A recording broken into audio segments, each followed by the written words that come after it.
Ibu, saya dengar ada beda anak tadi Gontor dua. Iya, ada dua anakku itu di situ. Lagi menghafal. Nah, ini saya mau datang untuk melamar. Langsung apa Nabi bilang itu ibu? Subhanallah, dikabulkan doaku. Waktu saya umroh, memang saya berdoa, ya Allah, kalau ada yang lamar anakku dan baik agamanya, siapapun dia, saya terima. Saya bilang dalam hati, masuk gigi satu. Amam ini, aku bilang amam Mika, aku bilang baik agama, penceramah nak kene. Kecuali Nabi bilang baik kerjanya, mundur kak. Muhammad sallallahu alaihi wasallam. Yang pertama saya salah undang. Saya dikasih tahu jam 10. Jadi saya datanglah jam 10. Ternyata undangan jam 8. Jadi pada saat ini bukan saya yang salah, tapi yang mengundang saya. Yang kedua, coba buka catatan hidup saya yang ada di Google. Saya tidak pernah mondok, tidak pernah pesantren, tapi bisa jadi ustadz. Apa sebabnya? Salah satu diantaranya, saya rajin ikut lomba. Saya rajin ikut lomba, mulai saya waktu SMP. SMP di kampung. Masuk SMA, saya ikut lomba. Kalau ada lomba MTQ, saya masuk MSQ, Musabaqah Syarhil Quran. Saya ikut lomba pidato. Kalau saya kalah di kecamatan A, saya ikut lagi di kecamatan B. Saya rajin ikut lomba. Dan itu paling tidak enak kalau kita dapat giliran sudah tengah malam dan tidak ada penonton. Bayangkan kalau kita sudah siapkan ini naskah yang baik, tidak ada yang nonton ki. Yurinya juga sudah cakarudu. Coba itu sudah dilalui semua. Dan paling enak kalau kita di penampilan pertama dan banyak yang nonton. Biasa saya bawa PT-PT sama teman. Saya bilang kalau kita menang, kita bagi-bagi hadiah. Ada cara saya waktu ikut lomba. Ku bagi memang temanku 4 bagian. Kamu di situ, kau di sini, kamu di sini. Kalau saya angkat dan saya ada kata, saya kasih kode, kasih ini, tepuk tangan kona. Nah, tepuk tangan mereka terpengaruh yang lain. Nah, itu ada strategi. Jadi, adik-adik sekalian, lomba bukan sekedar mencari juara, tapi lomba adalah bagian dari menempa diri. Semakin sering kita ikut lomba, semakin kita tahu apa yang baik untuk diri kita. Jadi jangan kecewa ketika gagal, apalagi sampai memfitnah juri. Ada persekongkolan. Bukan persekongkolan, kau memang toh masih ada kekuranganmu yang mesti diperbaiki. Ya. Nah, dede-dede sekalian, jangan ada sakwa sangka. Pakesingi niatmu. Dulu kata orang Bugis, saya masih ingat sekali, setiap ada mau dilakukan, orang tua bilang, pakesingi memang ni niatmu nak. Pakesingi memang ni niatmu. Kasih bagus niatmu. Kalau niatmu baik, insya Allah bagus hasilnya. Ya, kejar hadiah, ya hadiah tuh jinu dapat. Ya, kalau kau tidak dapat hadiah, kecewa. Tapi kalau kita niat syiar Islam, saya mau hadir karena syiar Islam. Saya mau hadir supaya ini MTQ, Musabaqah Tilawatil Quran, banyak yang hadir. Kasihan kalau lomba idol, banyak pesertanya. Ngantri sampai berjemur. Kenapa MTQ kurang? Jawabannya karena memang masuk surga itu tidak gampang. Kalau ada orang bilang masuk neraka, masuk surga susah, masuk neraka gampang, tak balik. Justru masuk neraka yang gampang. Masuk surga yang gampang, masuk neraka susah. Apa maksudnya? Judi bayar, dapat polisi masuk penjara. Narkoba bayar, dapat polisi masuk penjara. Berzina bayar, didapat istri kacau rumah tangga. Ya toh? Dan itu semua penyebab masuk neraka. Sholat gratis, berjamaah gratis, mengaji gratis, pengajian gratis, naik haji kalau mampu pokok. Dan itu semua pintu masuk surga. Adik-adik sekalian, tidak banyak yang bisa saya sampaikan, tapi percayalah kehadiran kita di sini adalah sebuah ibadah. Insyaallah niat kita ingin menggembirakan, ingin meramaikan, ingin mensyiarkan Al-Quran. Masya Allah. Ada saatnya nanti Al-Quran akan menolong kita. Ada saatnya, pasti hakul yakin, ada saatnya Al-Quran yang akan menolong kita. Kalau di dunia ini Quran menjadi pegangan kita, ya kok dia gak muka teni kurangnya, dia gak muite kurangnya, dia membati-bati kurangnya, dia tu natu nabati-bati kok mati kok. Begitu saja. Kalau kau tidak pernah urus Quran waktu di dunia, tidak pernah kau pegang-pegang Quran di dunia, tidak pernah kau lirik Quran di dunia, ya tidak nak lirik tongko itu nanti kalau mati mongko diabaikan kita. Alhamdulillah. Adik-adik sekalian yang hadir, putri-putri cantik-cantik. Alhamdulillah. Cowok-cowoknya cakep-cakep. Tapi jantung aku baku lirik-lirik dulu. Ya kan? Nah, bedakan kita aktivis Islam dengan yang di luar. Bedakan kita orang yang selalu pegang Quran dengan orang yang ada di luar. Tentu ada bedanya. Kalau kita tidak ada beda, apa jipale? Nih, nah, saya kira demikian. Saya tidak tahu apa lagi mau kujelaskan. Nah, kalau ada yang mau bertanya, saya kasih waktu. Silahkan. Saya ini semenjak sakit, saya bilang bersyukur kalian yang sehat. Mau sekali mak saya rasa ceramah. Kalau saya lihat YouTubeku waktu saya masih sehat, saya bilang segarnya saya punya wajah. Sekarang, ya silahkan. Asal jangan tanya Ustaz pilih presiden mana. Terima kasih Pak Ustaz. Iya.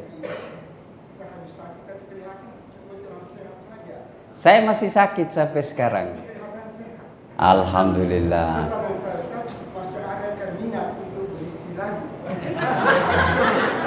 Kalau minat selalu ada Pak.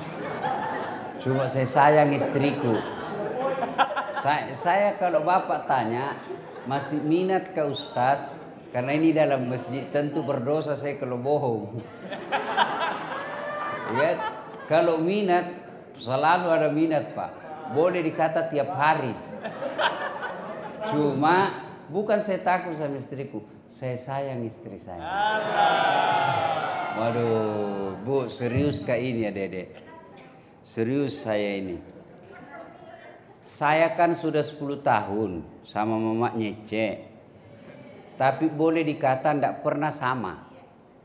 Jalan terus kerjaku kan waktu sehat. Paling pulang 1 hari, pergi lagi 1 minggu. Pulang lagi setengah hari, pergi lagi 15 hari. Begitu aja waktu saya sehat. Jarang saya serumah. Sekalinya saya sakit, barulah saya serumah. Apalagi saya waktu di rumah sakit di Singapura, saya bilang saya protes Allah kalau tidak masuk ini istriku surga. Meskipun umurnya masih sangat muda. Masih sangat muda istri saya itu Pak. Kemarin Pak Husni Tandra datang ke rumah saya membesuk, nah kira anakku. Cek kalau mama nak datang jemput, nak bilang cek ada kakakmu datang jemput kau, nak bilang ih mamaku itu. Kalau saya jemput, nak bilang cek ada kakakmu datang jemput, nak bilang ih bapakku itu. Ada Ustaz, boleh saya Iya, iya. Seandainya betul saya Ustaz masih mau, ada tetangga. Jadi begini bapak-bapak ya. Saya sudah bilang kalau mau saya selalu mau. Cuma saya sayang istriku. Itu jadi masalah. Iya. Masya Ada Allah. pertanyaan yang lain lagi untuk jamaah. Apa ini? Pertanyaan yang berbeda ya, jangan sama juga. Ya. Kalau ada yang mau bertanya ini mungkin dulu, ya. Kriteria laki-laki yang baik. Ada putri kriteria laki-laki yang baik. Satu, lihat sholatnya. Begitu juga perempuan. Kalian mau cari suami, kalian mau cari istri, lihat kok sholatnya. Mana? Ya. Mungkin bagian perempuannya ada yang mau bertanya? Ya, Bukan perempuan. milenial. Perempuan. Ya, perempuannya. Ya. Jangan tawa video ini, jangan video tawa.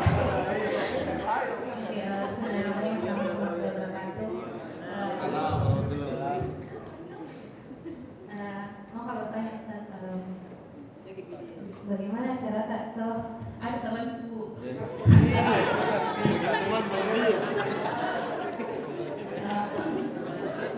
Ada temanku pernah bertanya Ustaz, bagaimana dia suka curhat sama saya tuh?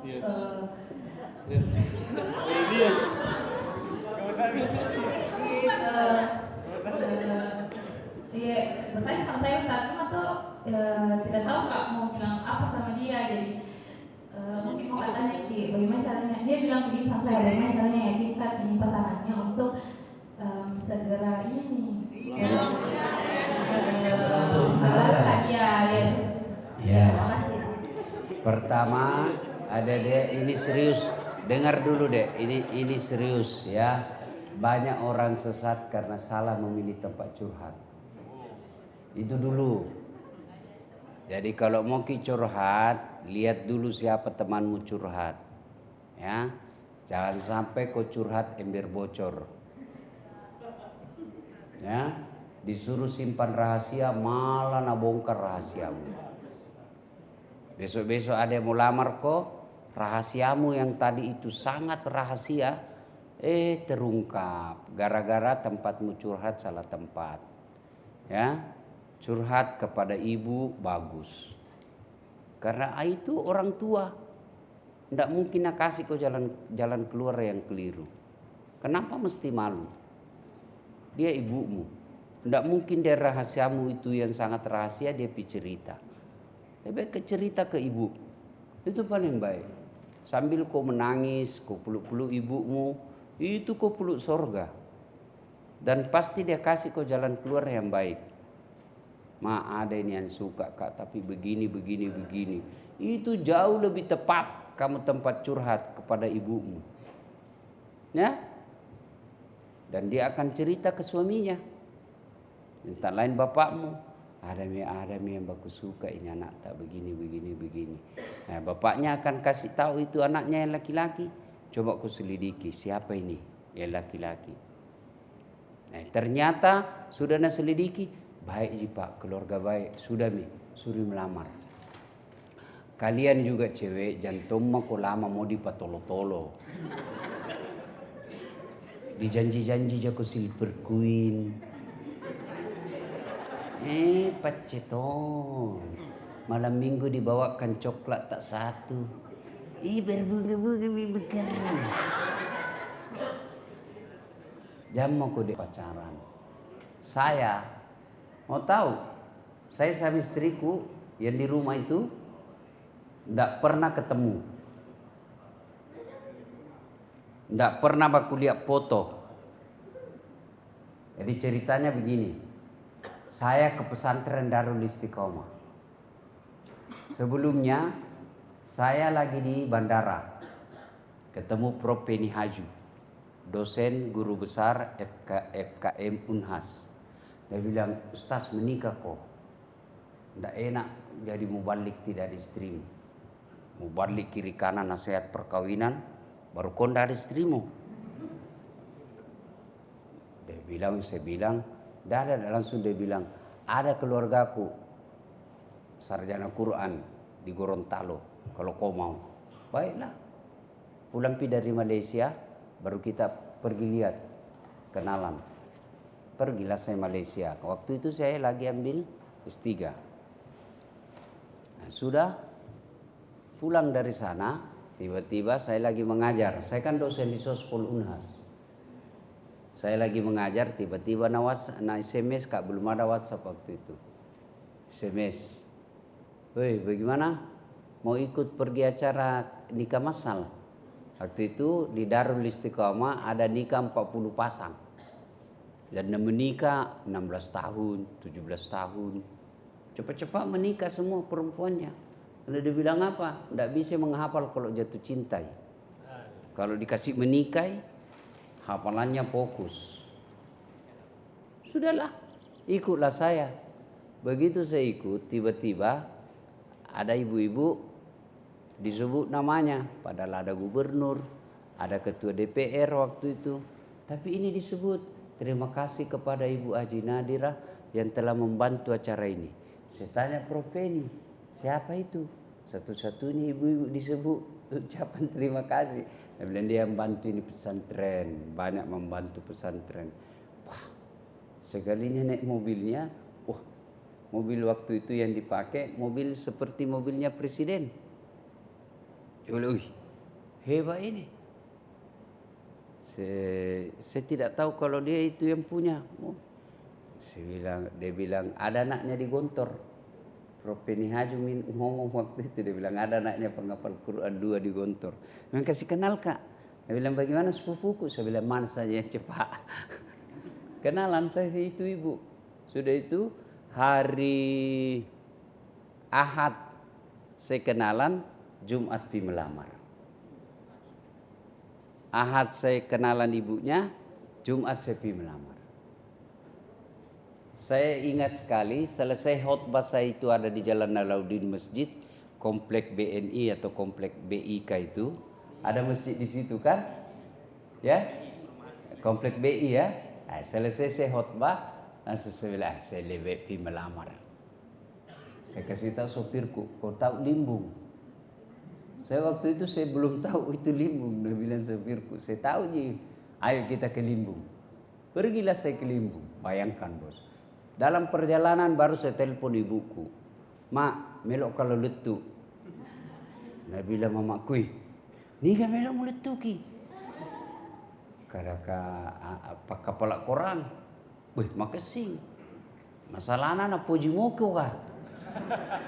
Dia bilang masalahnya dia suka aja kok kah? Saya bilang ini juga saya belum kenalan. Wih, kalau doa nggak bawa nak. Saya bilang doakan saja saya. Baiklah, pergilah saya melamar. Itu saya telepon itu yang penghubung. Dia cuma bilang pokoknya toko Nas Group. Itu Nas Group. Pergilah saya. Dia dapatlah itu. Enggak percaya saya bilang ini bilang Nas Group. Sampai saya tanya sopir, coba kok ini jika ini nih. Karena rumahnya kan itu di Limbung itu tinggi sekali. Sampai lagi saya masuk, pakai lift lagi rumahnya. Bayangkan kalau di kampung baru ada rumah pakai lift. Biasanya mall dipakai toh. Saya bilang dalam hatiku, saya bilang sama sopirku, pulang maki saja deh. Orang Bugis bilang, dek datang kaki, dek datang kaki. Pulang maki, nah bilang sopirku, tak kalah di sini maki Ustaz. Naik saya di lantai 4. Langsung saya bilang, cerita dulu, saya perkenalkan siapa diriku. Cuma enggak boleh dengar semua orang. Jadi saya baku bisik-bisik nih, berdua, baku dekat sama ibu, saya panggilkannya ibu. Sudah itu cerita-cerita langsung saya bilang, Ibu saya dengar ada beda anak tadi Gontor dua. Belum, iya ada 2 anakku itu di situ. Lagi menghafal. Nah, ini saya mau datang untuk melamar. Langsung apa bilang itu ibu? Subhanallah, dikabulkan doaku. Waktu saya umroh, memang saya berdoa, ya Allah kalau ada yang lamar anakku dan baik agamanya, siapapun dia, saya terima. Saya bilang dalam hati, masuk gigi 1. Amam ini, aku bilang amam Mika, aku bilang baik agama, penceramah nak kene. Kecuali nak bilang baik kerjanya mundur kak. Tuh, nak bilang baik agamanya, aku bilang masuk kategori ini karena ke penceramah kondang tuh. Tapi belum Pak Kondang waktu itu, tuh belum banyak yang kenal saya, belum masuk, belum punya channel YouTube. Sudah itu langsung nak bilang, tapi saya bapaknya. Masih ada bapaknya lagi di Singapura. Tapi tanam maki, soal bapaknya saya punya urusan. Saya bilang lagi, masuk gigi 2. Umumnya. Jadi adik-adik sekalian, jangan kau terbawa tradisi yang tidak ada faedah. Uang panai. Ngapain uang panaimu banyak? Habis pesta, diambil memakmu. Lebih baik sunrangmu yang banyak. Mahar yang banyak, karena mahar itu haknya perempuan, tidak boleh diambil suami. Besok-besok mau kau cicil rumah, suamimu bisa pinjam dulu. Ada dulu uang panai itu, uang mahar dulu 150 juta, bisa kasih pinjam dulu 100 juta. Itu berdosa kau kalau kau ambil itu. Harus kau, kalau kecuali dia bilang, dede, kenapa saya pinjam-pinjam? Dipakai berdua, itu halal mi. Nih, oke mi? Cukup kapan di? Yang ketiga, ya. Iya Haji mungkin mau? Ada lagi cewek? Ada yang mau bertanya?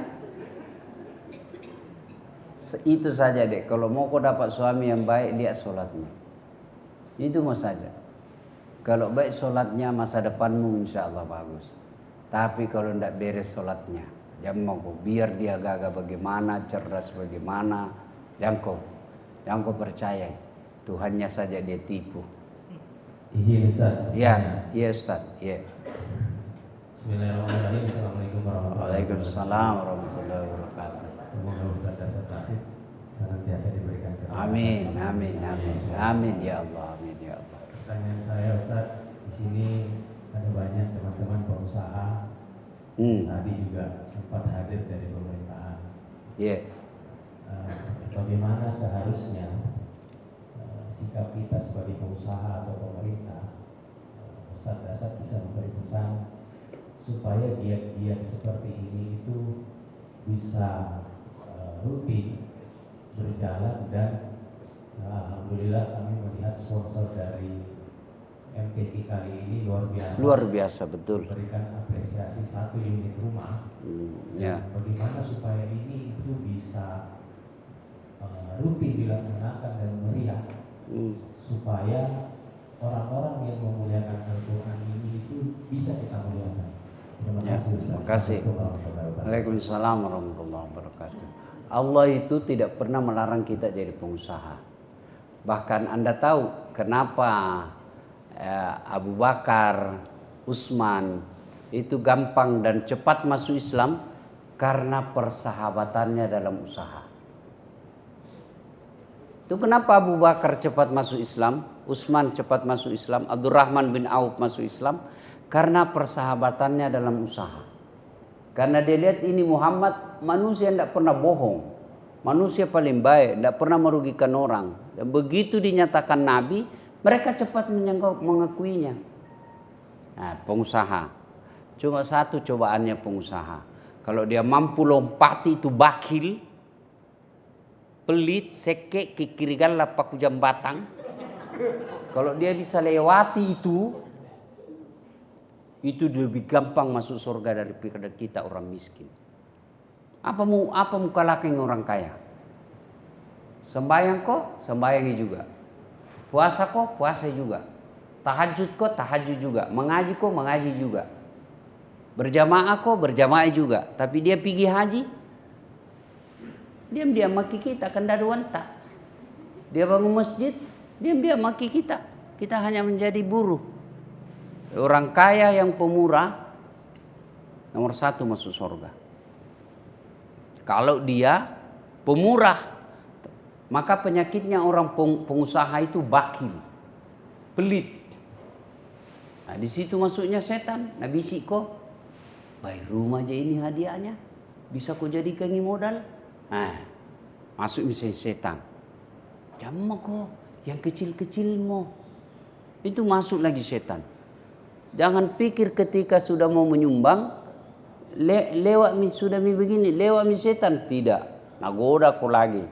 Kasih saja nanti yang kecil-kecil, biasa-biasa. Itu setan. Jadi untuk melewati semua itu adalah mohon pertolongan Allah Subhanahu wa taala. Dan lompatan yang paling penting bisa dilalui pengusaha kalau dia menjadi dermawan. Tidak ada memang tong kalah kalau dermawan orang pengusaha dan dia dermawan. Ya. Nah, cuma yang begini-begini adik-adik sekalian, upload, share di medsos kalian supaya ada syiar. Orang kan pasti kaget. Tahu MTQ hadiahnya rumah. Itu bisa membuat orang surprise. Hadiahnya tahu mengaji rumah. Ya kan? Dan luar biasa terhadap aktivis qori-qoriah. Tidak gampang tong itu mencari qori dan qoriah. Mudah-mudahan yang menang menjadi qori atau qoriah yang istiqamah mendendangkan Al-Quranul Karim. Saya masih ingat Ustadz Bahar, saya masih sering dulu lihat beliau ikut-ikut lomba di MTQ, ya, sama saya waktu itu.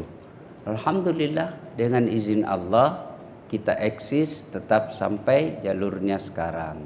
Alhamdulillah. Mudah-mudahan yang menang kalau mau ada masjid saya nanti kalau dia mau. Jadi imam di masjid saya, ada masjid saya bikin, ada ruang khusus imam. Jadi bukan bilang dibikinkan kamar kecil, jadi saya bikinkan tersendiri untuk imam. Ya. Ada kalau mau, ada di kampung saya.